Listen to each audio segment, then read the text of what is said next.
Decoded.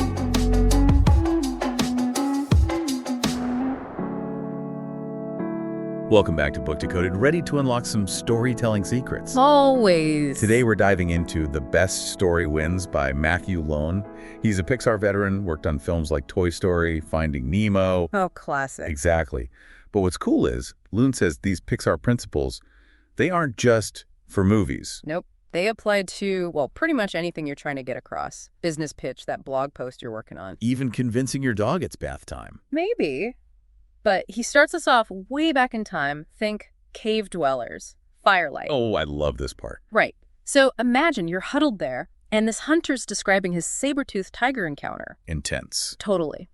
And it's not just tiger equals danger, it's the whole experience. Gestures, sounds, the fear.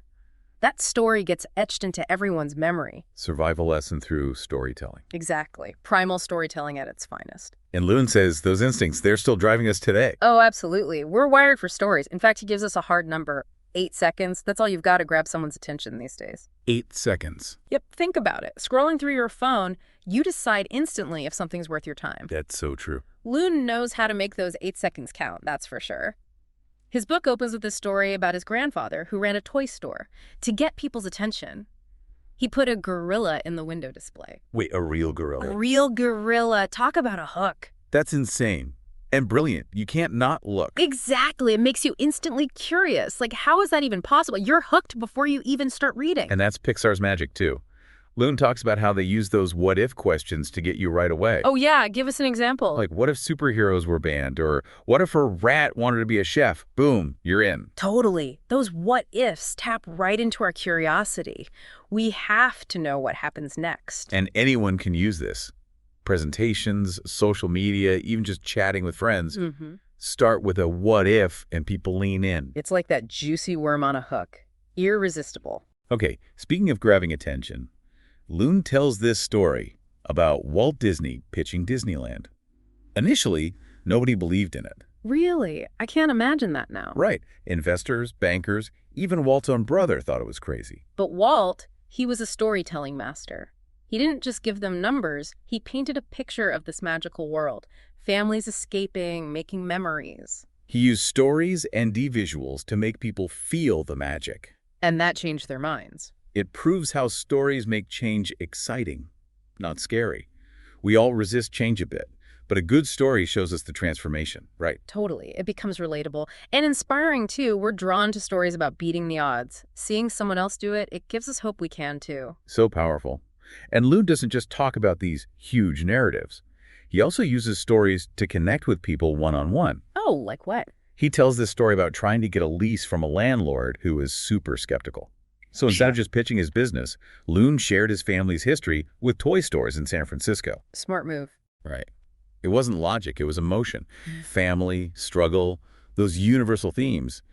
He connected on a human level. And that ultimately is what won the landlord over. It's not always about that hard sell. Sometimes it's that genuine story. That human connection, yeah. And Luhn, he emphasizes whether it's one person or a million, know your audience. Makes sense. He talks about Pixar using those universal themes, right? Fear of being alone, wanting to be loved. That's why their movies work everywhere, you get me. Exactly. It's woven in so well, you don't even realize how much it's hitting you. You're laughing 1 minute, crying the next. A total emotional roller coaster. But you connect with the characters. Deep down. Yeah. Like a chef adding the perfect spice. You might not name it, but it makes the whole dish better. Okay, this one blew my mind, ready? The hero's journey. We all know it. Oh, yeah. Classic storytelling. But Luhn says, hold on, who's the real hero? Businesses, he says, they make themselves the hero, but it should be the customer. the customer. It's their journey. Huge shift in thinking. Instead of, my product's awesome, it's, how does this HLP, my customer, win? So, like, the brand is more like Yoda, Guiding, yeah. not Luke Skywalker. Exactly. Think about it. Luke's got goals, allies, enemies. Your customer does too. So how does your thing help them on their quest? That's the story to tell. Luhn also takes us behind the scenes at Pixar, how they built this crazy creative culture. Yeah, you'd think it was always that amazing campus, right? But early days, totally normal office. But even then, they were deliberate about sparking creativity, like bathrooms in the middle, cafeteria central. So you're forced to bump into people. Gotta chat.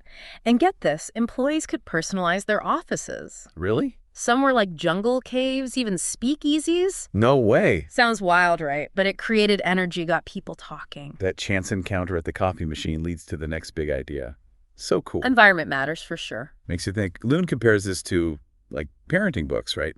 Tons of them. Oh yeah, secrets to raising perfect kids. But he says, we're all born storytellers. We just forget. It's in us. So his book's like rediscovering that skill. And he gives real tips. Anyone can use them.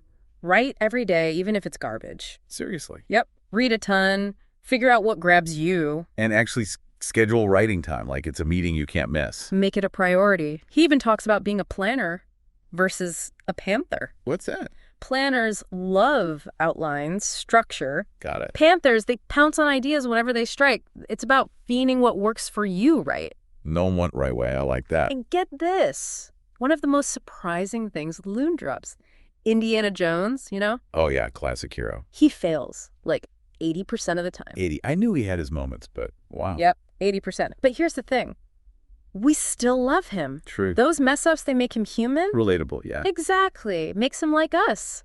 And that goes for, well, anything, really. A person, a business. You're saying it's okay to not be perfect. More than okay. It's better. Vulnerability, that's what builds trust. Yep. Think about it. The brands you really connect with, they're not afraid to show their flaws. They're a little rough around the edges, makes them real. It's like those behind-the-scenes things. You see all the bloopers, and you appreciate the final product even more. Because you know how much work, how much realness went into it. Brings us back to Luhn's point, right? The best story wins. And not because it's flawless, but because it's genuine, connects with us emotionally. Man, this has been an awesome dive into the best story wins. Before we go, want to leave our listeners with a thought. Hit us with it. Imagine you're the hero of your own movie, okay? Yeah. What's your unique thing? Your special item, your power, what is it? It's a fun exercise, but it also kind of shows you what you value, what you're aiming for. Deep stuff. But hey, we all have a story. And if we understand how storytelling works, we make those stories stronger, more captivating. Exactly. More successful, too. Couldn't agree more. This book is packed with good stuff. I feel like I leveled up my storytelling skills. Me too. Everyone, go check out The Best Story Wins. Seriously. It's so worth it. Huge thanks to you for sharing your insights. Anytime. And to our listeners, keep telling those awesome stories.